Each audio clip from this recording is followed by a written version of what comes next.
Primera, segunda y tercera de Juan, la fe verdadera, estudio número 50. Vamos a buscar en Primera de Juan, capítulo 5, versículo 20, donde leemos: pero sabemos que el Hijo de Dios ha venido y nos ha dado entendimiento para conocer al que es verdadero. Y estamos en el verdadero, en su Hijo Jesucristo. Este es el verdadero Dios y la vida eterna. Que el Señor bendiga su santa y bendita palabra. Las epístolas de Juan se consideran como las más generales de todas las epístolas generales y una de las más afectuosas. El autor de estas cartas dice que conoció al Señor Jesucristo. Primera de Juan 1, versículos 1 al 4. Y la gran similitud de su lenguaje en la primera carta con el Evangelio de Juan, o sea, el cuarto Evangelio, lo relacionan directamente con Juan, el discípulo amado del Señor. Aunque en ninguna de las tres cartas él se identifica con su nombre. Juan era el discípulo amado del Señor y uno de los tres discípulos más cercanos, junto con Pedro y Jacobo, hermanos de Juan. A Juan y a Jacobo el Señor les puso el sobrenombre de Boanerges, o hijos del trueno, por su carácter. Juan estaba al pie de la cruz el día de la crucifixión del Señor y fue a este discípulo al que el Señor confió el cuidado de su madre. Murió muy anciano y fue el único de los apóstoles que murió de muerte natural. Juan fue pastor de la iglesia de Éfeso, iglesia que fuera fundada por Pablo. En esa ciudad fue donde Juan terminó sus días y donde fue enterrado. Estas cartas tienen que haber sido escritas en el mismo tiempo en el que el autor escribió el Evangelio que lleva su nombre, más o menos a principio o mediados de los 90 después de Cristo. En las otras dos cartas el autor se presenta como el anciano, lo cual hace pensar en Juan como el último apóstol en morir, el mismo que recibió, siendo ya muy viejo, la revelación del libro de Apocalipsis durante su destierro en la isla de Patmos, Apocalipsis 1:9. Así que él es entonces el último de los escritores del Nuevo Testamento. La segunda carta está destinada a la señora elegida, segunda de Juan 1:1. Y la tercera carta es dirigida a un hermano a quien Juan denomina como Gayo el amado, tercera de Juan 1:1. En el tiempo en que Juan escribió estas cartas, estaba en sus inicios el gnosticismo. Parecería como que los gnósticos le hacían un favor a Cristo al rechazar que éste tuviera un cuerpo físico. Pero con esto negaban el misterio de la encarnación del Señor, porque ellos consideraban la carne como esencialmente mala, y la siguen considerando así los gnósticos. La verdad es que el hombre no peca porque tenga un cuerpo físico, pues la Biblia dice muy claramente que Dios hizo todo perfecto. Dice la Escritura: y vio Dios todo lo que había hecho, y he aquí que era bueno en gran manera. Y fue la tarde y la mañana el sexto día. Génesis, capítulo 1, versículo 31. Es claro que Juan enfrenta las herejías del gnosticismo en sus cartas. Vamos a ver algunos aspectos de la fe verdadera que Juan nos presenta. Veamos primero la demostración de la fe verdadera. El apóstol Juan inicia su primera carta dejando bien claro la realidad de la persona de Jesús como Dios, pero al mismo tiempo como un ser humano tangible y palpable, atacando de esta manera las enseñanzas erróneas del gnosticismo. Juan dice que tanto él como sus compañeros apóstoles interactuaron con el Señor, que lo vieron, lo escucharon y lo palparon. Dice así: lo que era desde el principio, lo que hemos oído, lo que hemos visto con nuestros ojos, lo que hemos contemplado y palparon nuestras manos tocante al verbo de vida. Primera de Juan 1:1 y los versículos 2 y 3 completan la idea de que Jesucristo era el mismo Dios que se había encarnado. El primer tema del apóstol en su sermón gira en torno al argumento de que la fe verdadera se demuestra en la obediencia. O sea, en el hecho de que la fe debe estar respaldada por los hechos de nuestra vida. Él dice, si decimos que tenemos comunión con Él y andamos en tinieblas, mentimos y no practicamos la verdad. Primera de Juan 1:6. Juan cree que el hecho de la expectativa de la segunda venida de Cristo debe hacer que el creyente viva una vida santa. Juan pone como ejemplo la propia vida de Cristo, el cual vino a este mundo con el propósito expreso de deshacer la obra de Satanás. Y si esto fue así en Cristo, es improcedente que no lo sea también en los que lo siguen. El creyente está llamado a eliminar el pecado de su estilo de vida. No debe practicarlo, sino aborrecerlo. Primera de Juan 2:28 hasta el capítulo 3, versículo 10.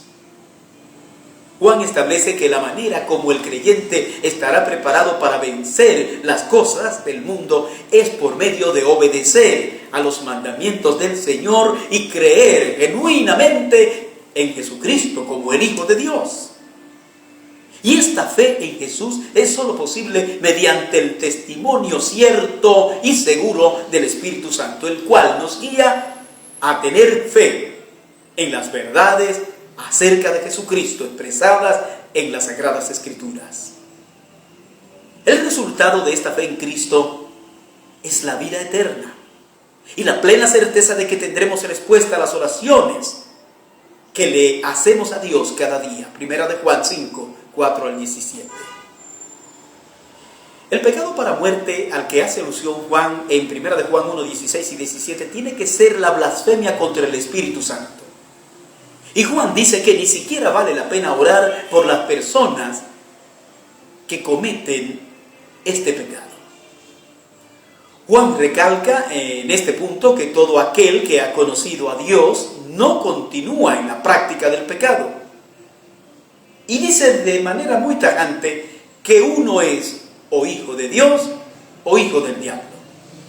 Como dijo el Señor Jesús, no podéis servir a dos señores. Mateo 6:24.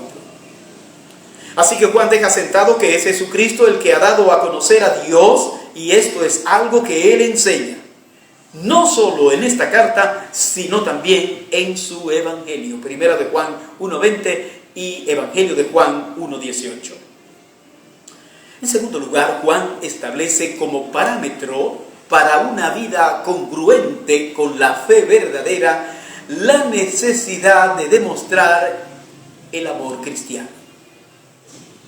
Es improcedente que un cristiano aborrezca a su hermano, pues los creyentes estamos llamados a manifestar nuestro amor a los demás. Primera de Juan 2, versículos 7 al 14. Una vida genuinamente espiritual demanda la práctica del amor, algo que el Señor Jesucristo había demostrado por medio de su sacrificio en favor del pecador, de todos los pecadores. Estamos llamados a demostrarnos el amor, no solo de labios, sino con hechos, extendiendo nuestra ayuda a los más necesitados, lo cual es sin duda una demostración de que tenemos comunión verdadera con Dios. Podemos ir entonces al trono de la gracia con plena certidumbre de fe y esperanza cuando nuestras vidas son vividas de esa manera. Primera de Juan 3, versículos 11 al 24. Juan enseña que una persona que ha nacido de Dios ama al prójimo, porque la naturaleza del Señor es el amor. Dice él, Dios es amor. Primera de Juan 4:8. Juan insta a que se practique el amor, así como Cristo dio su vida por amor a nosotros. Primera de Juan 4, versículos 10 y 11. Juan dice que la práctica del amor hace que se pueda ver en la manifestación del amor al prójimo, en la manifestación del amor al prójimo, lo invisible de Dios. Primera de Juan 4, 12 al 21. Juan enseña que la genuina fe y aprecio verdadero a la persona del Mesías hará que amemos a Dios Padre, que obedezcamos sus mandamientos y que de esta manera venzamos al mundo. Primera de Juan 5, versículos 1 al 4. Y con respecto al amor hacia el mundo, Juan exhorta a los creyentes a aborrecer el orden pecaminoso de este mundo. En su lugar, el cristiano está llamado a hacer la voluntad de Dios. Primera de Juan 2, versículos 15 al 17. Y esto está de acuerdo con lo que también enseña Santiago en su carta acerca de que la amistad con el mundo es enemistad contra Dios. Santiago capítulo 4, versículo 4. Y en tercer lugar, Juan resalta que la fe verdadera se demuestra en la defensa de la doctrina correcta. Esta sería una forma como podemos darnos cuenta quién es un creyente verdadero y quién no lo es. Juan nos refiere acerca de la existencia de anticristos entremezclados con la iglesia, los cuales negaban la eternidad de Cristo. Era necesario para contrarrestar estos errores que el creyente se afirmara en la fe originalmente recibida. Primera de Juan 2, 18 al 27. Juan refuta las creencias gnósticas, enseñando que debemos proclamar con firmeza acerca del Cristo encarnado y que los creyentes deben evaluar con cuidado la procedencia de cualquier enseñanza. Él dice: amados, no creáis a todo espíritu, sino probad los espíritus si son de Dios, porque muchos falsos profetas han salido por el mundo. Primera de Juan, capítulo 4, versículo 1. Veamos ahora la necesidad de aferrarse a la fe verdadera. Segunda y tercera de Juan son los escritos más cortos del Nuevo Testamento. En ambas cartas Juan se presenta como el anciano, como hemos dicho, quizá en el sentido de que era en verdad una persona de mucha edad, ya que sobrepasaba los 90 años. O puede ser que se esté refiriendo a su autoridad como uno que ministra a la iglesia. Y él dirige su carta a la señora elegida. Podríamos decir que en términos figurativos, él se está refiriendo a la iglesia como la esposa de Cristo.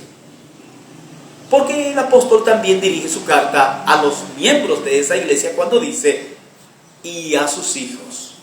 Segunda de Juan 1:1. Entonces podemos decir que Juan está escribiendo a la iglesia en sentido general y expresa su sentimiento de amor hacia esa iglesia. Él dice: a quienes yo amo en la verdad. Y no solo yo, sino también todos los que han conocido la verdad. Segunda de Juan 1:1. Juan era consciente del entrañable amor de cada uno de los apóstoles por la iglesia de Cristo. Ellos habían ofrendado sus vidas en honor a Cristo y en favor de los fieles hermanos que en ese momento estaban siendo perseguidos por su fe. En su segunda carta, el tema principal de Juan es la necesidad de aferrarse a la fe verdadera. Tal como lo hizo en la primera carta, el apóstol recalca la importancia del amor entre los hermanos. Pero les dice que ese amor genuino debe estar basado en los mandamientos que hemos recibido de Dios a través de las Sagradas Escrituras, o sea, la revelación de la verdad. El amor no debe obnubilar el pensamiento para enfrentar la apostasía, pero al mismo tiempo debemos enfrentar el error con un espíritu de amor y misericordia. Esto quiere decir que debe imperar cierto equilibrio entre la verdad y el amor. Podríamos podemos decir que allí donde el legalismo se quiera imponer de forma rabiosa, debe imperar el amor. Y donde un equivocado amor pretenda afectar la esencia de la verdad, no se debe permitir. Por ejemplo, el apóstol Pablo enfrentó el legalismo en 1 Corintios 13, destacando el supremo valor del amor. Y ahora Juan, en esta segunda carta, destaca la importancia de que la verdad impere dentro de un espíritu de amor. Y esto lo decimos porque el apóstol advierte de forma muy severa acerca de las enseñanzas perniciosas relacionadas con falsos maestros, a los que nuevamente se refiere como anticristos, y a los cuales es necesario enfrentar, según él, de forma decidida. En verdad, el mensaje de Juan es tajante respecto de todo aquel que manifieste el espíritu del anticristo. Él dice que ningún tipo de apoyo se le debe brindar a estas personas. Dice así: cualquiera que se extravía y no persevera en la doctrina de Cristo no tiene a Dios. El que persevera en la doctrina de Cristo, ese sí tiene al Padre y al Hijo. Si alguno viene a vosotros y no trae esta doctrina, no lo recibáis en casa, ni le digáis bienvenido, porque el que le dice bienvenido participa en sus malas obras. Segunda de Juan 1, versículos 9 al 11. Bueno, miren, si bien el apóstol no está enseñando aquí que nos hagamos enemigos de aquellos que enseñan doctrinas heréticas, no menos cierto es que él está diciendo muy claramente que debemos ser enfáticos en hacerles ver que de ninguna manera aceptamos sus enseñanzas ni comulgamos con ellas. Ustedes saben que algunos cristianos ingenuos aceptan de buena gana a cualquiera que venga hablándoles de Dios. Pero la Biblia nos dice que debemos ser celosos con la enseñanza de la verdad. Y que de ninguna manera podemos ponerla a un lado por causa de querer ser simpáticos con las personas. Es importante destacar que es Juan el único que identifica al maligno personaje que ha de aparecer antes de la segunda venida de Cristo con el nombre de Anticristo. Aunque Juan se refiere a la aparición de previos anticristos, que no son el anticristo propiamente dicho. El anticristo propiamente dicho, del que habló el apóstol Pablo en 2 Tesalonicenses 2, 1 y 12, y al que el propio Juan se refiere en el libro de Apocalipsis, denominándolo como la bestia. Apocalipsis capítulo 13. Finalmente, veamos la importancia de la cooperación en la fe verdadera. En su tercera carta, el apóstol Juan escribe a una persona que parece ser un miembro muy prominente de una iglesia. No sabemos cuál es la iglesia. La importancia de esta carta estriba en el énfasis que pone Juan en la necesidad de trabajar juntos en la causa de Cristo, en favor de la verdad. El deseo tan tierno del apóstol en favor de su amigo y hermano Gayo, expresado en el saludo de esta carta, es digno de que lo mencionemos. Amado, yo deseo que tú seas prosperado en todas las cosas y que tengas salud, así como prospera tu alma. Tercera de Juan 1:2. A esta persona a la que Juan escribe, del cual solo sabemos su nombre y que era un creyente congruente con su fe y sus acciones, el apóstol le anima a seguir manteniendo su disposición para hospedar a los siervos del Señor que predican el Evangelio. Podría ser, por ejemplo, los misioneros. Si en la segunda carta el apóstol da instrucciones acerca de tener cuidado con el trato que damos a personas que predican un falso evangelio, segunda de Juan 1, 7 al 11, en esta tercera carta el apóstol insta a los hermanos a ser hospitalarios con los verdaderos cristianos. Tercera de Juan, capítulo 1, versículos 5 al 8. Juan enfrenta a un tal Diótrefes que estaba causando serios inconvenientes dentro de la iglesia. Este era un mal líder al que le interesaba más el reconocimiento personal que el bienestar de la obra de Cristo. Y era tal su atrevimiento que ni siquiera respetaba la honorabilidad del apóstol Juan. Contrario a Diótrefes, había en esa iglesia otro hermano al que Juan elogia encomiablemente. Nos referimos a Demetrio, a quien el apóstol alaba por ser un genuino y fiel cristiano. Es muy posible que fuera Demetrio el encargado de hacer llegar esta carta al hermano Gallo. El apóstol manifiesta al final su deseo de poder estar presente en algún momento en el lugar de su destinatario.